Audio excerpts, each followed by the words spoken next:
चलिए आज हम लोग को मैथ से संबंधित बेलन के बारे में कुछ जानकारी प्राप्त करेंगे। इसके बारे में बेलन से संबंधित कुछ हम लोग जानकारी प्राप्त करते हैं। मैथ देखिए दूसरा इसके देखिए ये हम लोग का बेलन है।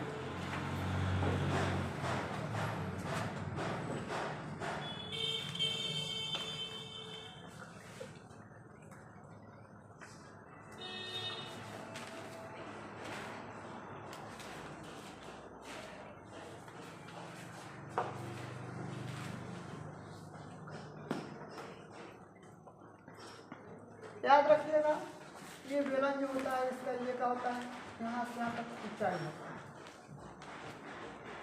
इसको हम लोग एच बोलते हैं। बेलन का ये आधार होता है, ये यहाँ से यहाँ तक इसका क्या होता है बेलन का ये क्या होता है पूरा व्यास होता है। ये यहाँ से यहाँ तक इसको हम लोग पूरा पूरा बोलते हैं व्यास होता है।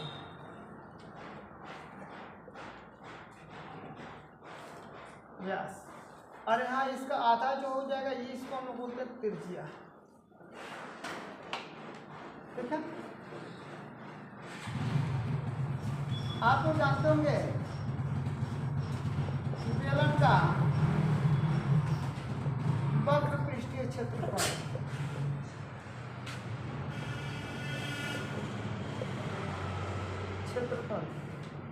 बेलन का वक्र पृष्ठीय क्षेत्रफल। तो बेलन का वक्र पृष्ठीय क्षेत्रफल क्या होता है? बेलन का वक्र पृष्ठीय क्षेत्रफल क्या होता है? नहीं पता है। बेलन का वक्र पृष्ठीय क्षेत्रफल 2 पाई RH। यानी हम लोग को अगर बेलन का क्या ज्ञात करना है, वक्र पृष्ठीय क्षेत्रफल ज्ञात करना है, तो हम लोग को पाई का मान तो पता होता है। पाई का मान 22/7 होगा या 3.1 कितना होगा 1/4। R का मान देना चाहिए और H का मान भी देना चाहिए। याद रखिएगा, आप लोग पता होना चाहिए त्रिज्या को हम लोग R से नोट करते हैं, ऊंचाई को हम लोग किससे नोट करते हैं? ऊंचाई को H से हम लोग नोट करते हैं। ध्यान रखिएगा।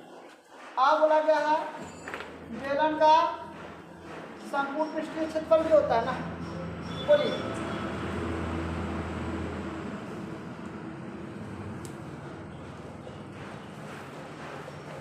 क्या होता है? 2 पाई R प्लस कितना होता है H। हमको तो डाउट लग रहा है, ये सही नहीं लग रहा। सही है जी, हाँ सही है, हमको तो सही नहीं लग रहा। अब संपूर्ण का मतलब क्या होता है, वक्र का मतलब क्या होता है समझिएगा। वक्र हम लोग जान गए 2 पाई कितना होता है R होता है, 2 पाई RH होता है, ठीक है ना।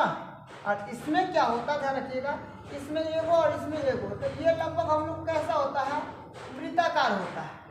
और वृत्त का परिधि कितना होता है, या हाँ वृत्त का क्षेत्रफल कितना होता है 2 पाई R²। नहीं, पाई R² हो जाएगा, पाई R² हो जाएगा। एगो कब होता है? 2 होते हैं, हम लोग डाल देंगे 2। अब यहाँ से कॉमन निकाल लीजिए, इसमें 2 पाई R है और इसमें भी 2 पाई R है, तो 2 पाई R हम लोग ने कॉमन कर लिया। यहाँ को हो गया H और ये स्क्वायर था तो इसमें से एगो R, ये हम लोग का संपूर्ण पृष्ठीय क्षेत्रफल हो गया। संपूर्ण पृष्ठीय का हो गया क्षेत्रफल हो गया। अब एक याद रखिएगा, बेलन का क्या चलता है?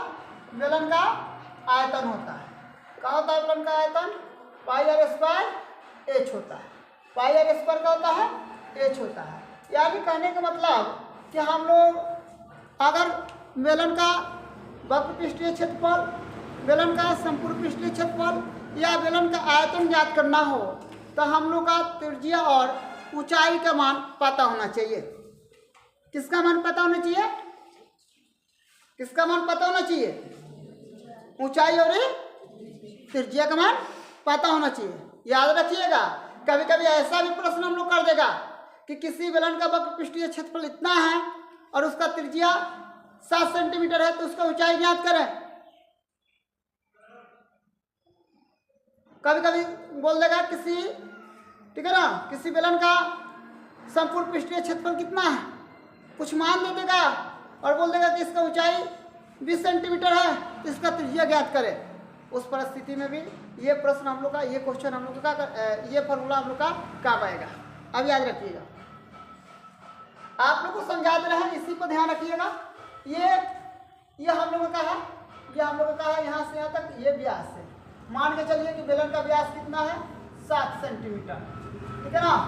बेलन का व्यास कितना सेंटीमीटर, 7 सेंटीमीटर, और इसका ऊंचाई कितना सेंटीमीटर, 10 सेंटीमीटर। इसका ऊंचाई कितना सेंटीमीटर, 10 सेंटीमीटर, और ये 7 सेंटीमीटर। अब याद रखिएगा, आपको क्या ज्ञात करना है, इसका वक्र पृष्ठीय क्षेत्रफल, बेलन का वक्र पृष्ठीय क्षेत्रफल। तो कहा जाएगा 2 पाई का मान कितना होता है, 22/7। उसके बाद आर है, तो ये देखिए व्यास, आप लोग थोड़ा सा ध्यान रखिएगा, डी बराबर होता है आर बटा, सॉरी आर बराबर होता है डी बटा कितना होता है, 2, और डी बराबर इसको हम लोग क्या बोलते हैं, ये आर बराबर भी होता है व्यास बटा कितना होता है, 2। अब हम लोग का आर निकलना है, व्यास का मान कितना है, 7 है, और 2 हो जाएगा। यहाँ पर हम लिखेंगे 7 बटा कितना हो जाएगा, 2, और उसके बाद का है एच है, ऊंचाई कितना हो जाएगा, 10। यहाँ पे गुणा कर लीजिए 10, इससे या कैंसिल, 2 से 2 कैंसिल, इसमें गुणा कर दीजिए, कितना हो जाएगा, 210 सेंटीमीटर, 210 सेंटीमीटर। आगे समझ में समझे हम लोग। अब याद है, ये भी हम लोग को दिया, ठीक है ना। आप मान के सॉरी व्यास दिया, आप यह त्रिज्या कर दे, बोलते कि त्रिज्या हम लोग कितना सेंटीमीटर है, यहाँ पे इसको हम लोग बीच में अगर आ जाएगा तो त्रिज्या बोल देगा, मान के चलिए त्रिज्या बोल देगा 14 सेंटीमीटर। चाहे इसको आप लोग पहले नोट कर लीजिए, एगो नोट कीजिए तो बैठिए।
हो गया,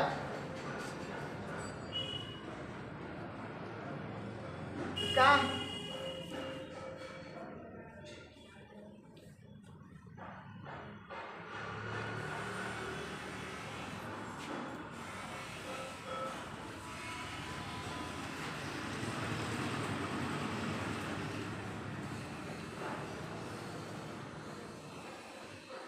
समझिएगा थोड़ा सा एक प्रश्न,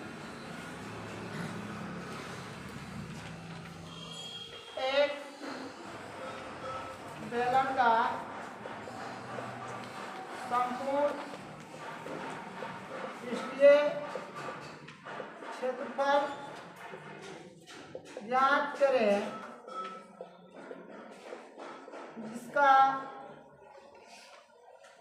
ऊंचाई 6 सेंटीमीटर तथा त्रिज्या 21 सेंटीमीटर है। क्या निकलना है? संपूर्ण पृष्ठीय क्षेत्रफल। सबसे पहले क्या करना है आप लोग को? एक बेलन बना लीजिए।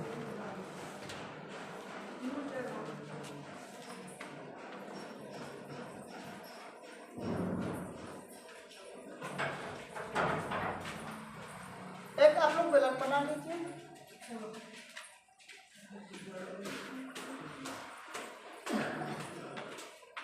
अब देखिए, ये हम लोग बताया गया था ऊंचाई कितना सेंटीमीटर है? 6 सेंटीमीटर। और इसका क्या हो जाएगा? इसका क्या हो जाएगा? ये जो हम लोग का त्रिज्या है वह 21 सेंटीमीटर है। आप लोग कैसे निकाला गया था याद रखिएगा। बेलन का संपूर्ण पृष्ठीय क्षेत्रफल, संपूर्ण पृष्ठीय क्षेत्रफल क्या बताया गया था? तो बताया गया था 2 pi R H plus 2 pi R square. यहाँ से हम लोग इसको कॉमन किए थे। 2 पाई आर एच प्लस का हो गया था आर, ये ना हुआ था जी। अब यहाँ पर लिख लीजिए 2 पाई का मान कितना होता है? 22/7। यहाँ पे आर का मान कितना दिया है? 21 सेंटीमीटर। कितना सेंटीमीटर? 21। आर बराबर कितना है? सॉरी एच बराबर कितना सेंटीमीटर दिया है? 6। अब प्लस आर बराबर कितना है? 21। कर लीजिए 70 का कितना हो जाएगा? 21 हो जाएगा। 44 और 44 में हम लोग करेंगे, कर लीजिए 44 पूरे 3। अब यहाँ पे कितना कर लेंगे? 21 6 27। पूरा कर लीजिए कितना होगा? पूरा हो जाएगा। कर लीजिए यहाँ पे पूरा कर लेते हैं। सुनिए पहले बताइए नहीं। 44 में हम लोग कर लेंगे 3 से। 12 का 2 12 13 100 कितना हो जाएगा? 32। 132 में हम लोग गुणा करना है 27 से। यही ना है जी? करिए। 14 के 4 हाथ में 1, 21 से कितना हो जाएगा? 22 हाथ में 2, यहाँ पे हो जाएगा 7 है 2 कितना हो जाएगा? 9। 2 3 के 4 6 2 4 हो जाएगा, 6 हो जाएगा, 15 का 5 यहाँ पे कितना हो जाएगा? 3। 3564 किलोमीटर 3564 ठीक है ना? सेंटीमीटर का ना? सेंटीमीटर है तो हम लोग भी सेंटीमीटर लेंगे। याद रखिएगा। एगो यहाँ पे जब भी क्षेत्रफल निकालने की बात आएगा और यहाँ पे अगर मीटर होगा तो मीटर स्क्वायर, सेंटीमीटर होगा तो सेंटीमीटर स्क्वायर। तो हम लोग का ये सेंटीमीटर का हो जाएगा स्क्वायर। याद रखिएगा, जब भी क्षेत्रफल की बात आता है, मीटर हो, सेंटीमीटर हो, मिलीमीटर हो, ठीक है ना, जो भी हो उसका स्क्वायर लिखना हम लोग नहीं भूलेंगे। उसका स्क्वायर लिखना हम लोग नहीं भूलेंगे। हो गया? जल्दी से आप लोग नोट कर लीजिए।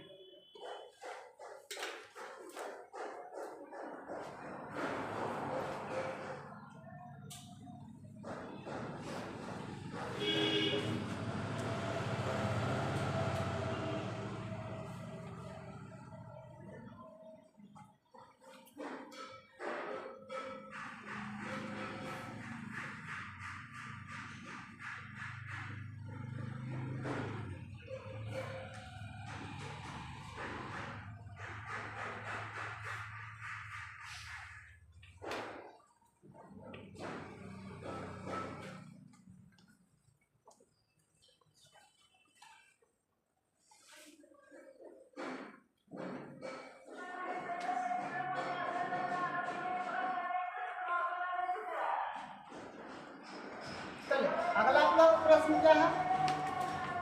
एक बेलन की ऊंचाई 7 सेंटीमीटर तथा व्यास 14 सेंटीमीटर है, तो उस बेलन का आयतन ज्ञात करें। देख लीजिए, अब हम लोग के पास आ गया क्या, बेलन आ गया है और उसका हम लोग का आयतन ज्ञात करना।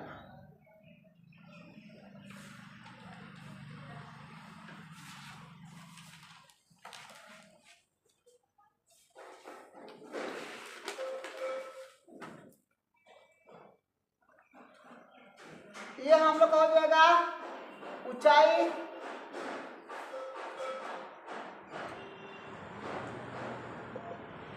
और ये हो जाएगा हम लोग का पूरा व्यास। ऊंचाई कितना है 7 सेंटीमीटर और ये क्या है व्यास कितना है, तो व्यास को हम लोग डी से नोट करते हैं, तो डी बराबर 14 सेंटीमीटर। याद रखिएगा आर बराबर होता है डी बटा 2 यानी 14 बटा कितना हो जाएगा 2 बराबर कितना हो जाएगा 7। हल कर लीजिए। बेलन का आयतन बराबर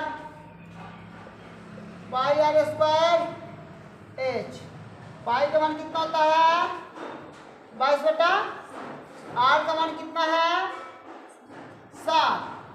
7 गुणे कितना हो जाएगा 7 और ऊंचाई कितना है 7 कर लीजिए 7। 7 से 7 कैंसिल। 22 गुणे 7 गुणे कितना हो जाएगा 7। 22 गुणे यहाँ पे हो जाएगा 49। देख लीजिएगा 49 यहाँ पे हो जाएगा 22। 18 के 8 हाथ में लगल 1 8 है कितना हो जाएगा 9। फिर यहाँ पर लिख लीजिएगा 8 9 8 17 के 7 10 1078। अब सुनिए यहाँ पे आयतन है। आयतन जब भी निकलेगा तो हम लोग क्यू लिखेंगे, सेंटीमीटर का लिखेंगे क्यू। आयतन निकालना होगा तो हम लोग का लिखेंगे क्यू। आयतन निकालना होगा तो क्या लिखेंगे क्यू। क्षेत्रफल निकालना होगा तो क्या लिखेंगे, क्षेत्रफल निकालना होगा तो सेंटीमीटर। आयतन निकालना होगा तो क्यू। आयतन निकालना होगा तो क्यू। आयतन निकालना होगा तो क्यू और उसके बाद क्षेत्रफल निकालना होगा तो स्क्वायर। वो मीटर हो सेंटीमीटर हो मिलीमीटर हो डेसीमीटर हो जो भी हो, ठीक है ना। हम लोग उसको जो अगर आयतन होगा तो क्यू में और क्या होगा स्क्वायर होगा तो सॉरी क्षेत्रफल होगा तो स्क्वायर में नोट करेंगे। हो गया, समझ लिया। अब इसको अगर आप लोग चाहें तो जाके घर पे बना सकते हैं, ठीक है ना, कोई दिक्कत नहीं। आज के लिए इतना ही रहने देता, फिर आगे वाला वीडियो में बता दीजिएगा।